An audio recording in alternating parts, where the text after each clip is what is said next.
आर्थिक बराबरी के लिए सरकार क्या कर रही है? गरीब और गरीब हो रहा है और अमीर हो रहा है। सुबह उठते कहीं बम की धमकी मिलती, कहीं दंगे की।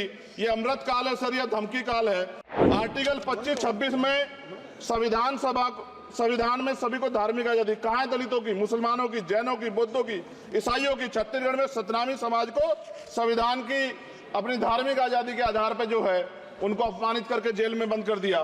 सरकार सामाजिक न्याय की बात करती है। बताए कितने दलित मुख्यमंत्री बना रखे आपने? 13 ज्यादा सरकार स्टेट में सरकार है। कितनी महिला मुख्यमंत्री है? आपकी सरकार ने सुप्रीम कोर्ट के आदेश के बाद रिजर्वेशन प्रमोशन में जारी नहीं किया। और ओबीसी को पॉलिटिकल रिजर्वेशन आप देंगे नहीं देंगे, आप बताने का काम करें। आज हम संविधान की गौरवशाली यात्रा पे बात करने के लिए चर्चा कर रहे हैं। कल से ये चर्चा चल रही है सर। मैंने बहुत सारे दोनों पक्ष के और जितने भी हमारे मेंबर है सुना सर, उनको बड़े बड़े नेता हैं सर। इसके भाग 1 में लिखा हुआ है India that is Bharat, Hindustan नहीं लिखा हुआ है सर। लेकिन सारे नेता संविधान पर चर्चा कर रहे हैं, लेकिन हिंदुस्तान ही कहेंगे, भारत कहने की हिम्मत नहीं जुटा पा रहे। ये बड़ा सवाल है सर कि क्या संविधान के हिसाब से बात रखी जा रही है। मैं धन्यवाद दूंगा फूले साहब बाबा साहब अम्बेडकर को और मेरे नेता मान्यवर साहब श्री काशीराम को। 25 नवंबर 1949 को संविधान को सौंपते हुए डॉक्टर बाबा साहब अम्बेडकर ने कहा था कि 26 जनवरी 1950 को हम विरोधाभास भरे जीवन में प्रवेश करने जा रहे हैं। राजनीतिक जीवन में तो हमारे पास समानता होगी, लेकिन सामाजिक और आर्थिक जीवन में असमानता होगी। क्या ये चुनौती आज 75 साल बाद दूर हुई है? भारत ने 26 जनवरी 1950 को संविधान लागू होने के साथ खुद को एक संप्रभु लोकतांत्रिक और गणतांत्रिक राज्य होने का ऐलान किया।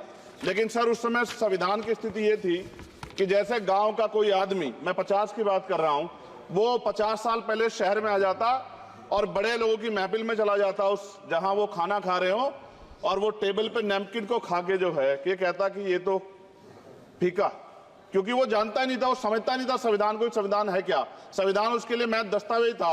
ये जिम्मेदारी थी राजनीतिक दलों पे कि वो संविधान को व्यवहार में लेके आते। और इसके इतने सारे आर्टिकल हैं, अगर इनको व्यवहार में लाया जाता तो मुझे लगता कि आज देश बहुत बदल गया होता। बाबा साहब ने कहा था कि लोकतंत्र भारतीय भूमि का केवल ऊपरी पोशाक है, उनके अनुसार यहाँ की संस्कृति अनिवार्य तौर पर लोकतांत्रिक है। भारत जैसे गरीब और गैर बराबरी वाले देश में संविधान के जरिए छुआछूत खत्म करना, वंचितों के लिए सकारात्मक उपाय करना, सभी वयस्कों के लिए मतदान का अधिकार देना और सबके लिए सम्मान अधिकार तय करना, ये बहुत बड़ी उपलब्धि थी सर। ये संविधान है कि आप वहां बैठे हैं और मैं यहाँ खड़ा होकर अपनी बात रख रहा हूं, और इस देश में आदिवासी महिला के तौर पे जो है राष्ट्रपति बनी है, और प्राइम मिनिस्टर तो नहीं बना, लेकिन शेड्यूल कास्ट के बड़े नेताओं को भी जो है राष्ट्रपति बनने का मौका मिला। इस संविधान की देन, अगर वोट हम पे नहीं होता तो शायद अमीर और जो राजा महाराजा खुद को मानते हैं हमारी गलियों तक नहीं आ पाते, हमारे हाल नहीं जान पाते। आजादी का मतलब सर सिर्फ अधिकार पाना भर नहीं है, इसके लिए हमारे संविधान में सरकार और नागरिकों के अधिकारों के साथ साथ उनके कर्तव्यों का विस्तार से उल्लेख किया गया है। बाबा साहब ने संविधान सभा में दिए गए भाषण में कहा था कि स्वतंत्रता आनंद का विषय है, पर अब हमें अपनी जिम्मेदारियों पर भी ध्यान देना होगा। संविधान ने सुनिश्चित किया कि रानी के पेट से राजा जन्म नहीं लेगा, वोट से नेता तैयार होगा। आर्थिक बराबरी के लिए सरकार क्या कर रही है? गरीब और गरीब हो रहा है और अमीर हो रहा है। सुबह उठते कहीं बम की धमकी मिलती, कहीं दंगे की। ये अमृत काल है सर, यह धमकी काल है। कितना बढ़ रहा है आर्टिकल 15 सर। भारत में आज भी घोड़ी चढ़ने बैठते होती है। प्लीज सर, क्या दलितों को यहाँ भी बोलने का नहीं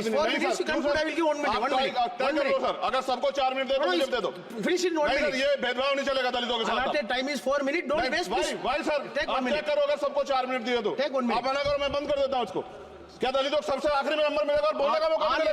क्या मजाक कर रहे हैं सर आप? नो, ये all independent people are having only 4 minutes. You take sir, independent में अपनी पार्टी का मेंबर हूँ सर, और जीत के आया हूँ सर, किसी की दया में नहीं आया। Take 1 minute and finish. Sir कल भी बोले तो एक दलीय पार्टी के लोग, आप मौका दो सर।